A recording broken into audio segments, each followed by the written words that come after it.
Magandang umaga po sa ating lahat, mga kapatid. Magandang umaga po, Father. Araw ng Huwebes sa ika-30 linggo sa karaniwang panahon. Halos 2 araw bago simulan ang panibagong buwan, ang paggunita natin sa mga mahal nating yumao.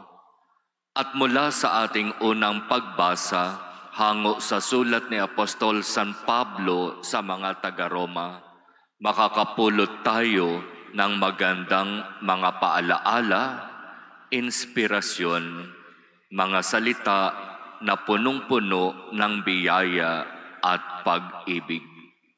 Madalas naririnig natin ang mga salitang ito mula kay San Pablo at ito ay madalas ding ginagamit sa mga pagbasa sa kasal o maging sa mga misa sa patay. Ano ang ibig sabihin? Ano ang sinasabi ni San Pablo?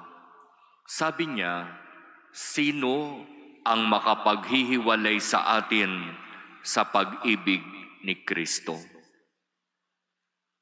Sa binyag, tinanggap natin ang biyaya upang maging mga ampong anak ng Diyos. Sa kumpil, tinanggap natin ang Espiritong nagpapabanal, nagpapalakas, at magbibigay liwanag, lalo na sa mga sandali na tayo'y nalalabuan o nadidiliman sa buhay. Ibig sabihin, sa simula pa lang, ibinigay na ng Diyos sa atin ang biyaya upang manatili sa Kanya. Kaya ang tanong ni San Pablo, sino ngayon sa palagay mo ang makapaghihiwalay sa iyo sa pag-ibig ni Kristo? Kung sa simula pa lamang, una na niya tayong inibig at inangkin bilang ampong anak. Walang ibang ninanais ang Diyos, kundi ang tayo ay makapiling niya, makasama niya kahit na hanggang sa kabilang buhay. At diba iyan din ang sinasabi sa Ebanghelyo ngayon mula kay San Lucas? Jerusalem, Jerusalem, ipinapadala ko sa iyo ang mga propeta upang paalalahanan ka at anyayahan ka na magsisi at magbago. Pero ano ang ginagawa mo sa mga propetang ipinapadala ko sa iyo? Binabato, pinapatay. Bakit ganyan ka, Jerusalem? Bakit sa kagustuhan ko na ikaw ay angkinin, alagaan at mahalin, mas pinipili mo ang tumalikod, lumayo at umalis? At napakaganda ng paghahalimbawa na sinabi ni San Lucas sa Ebanghelyo.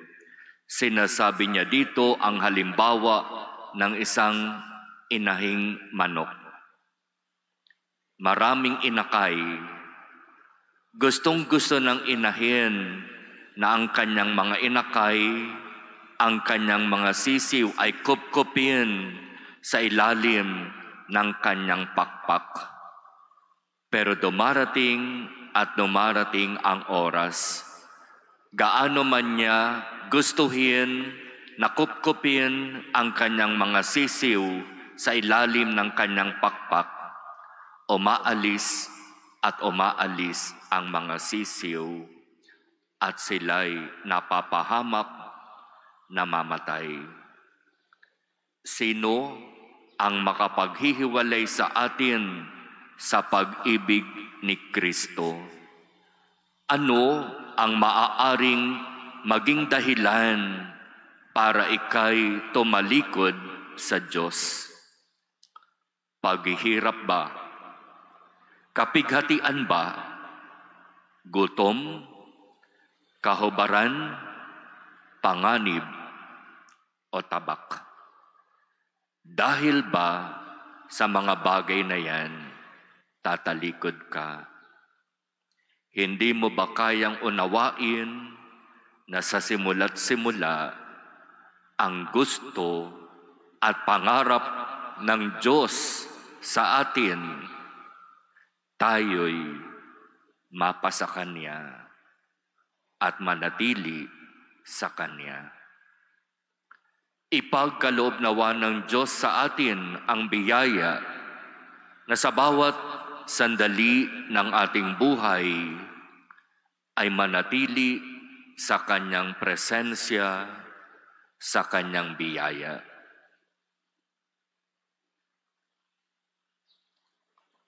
Amen.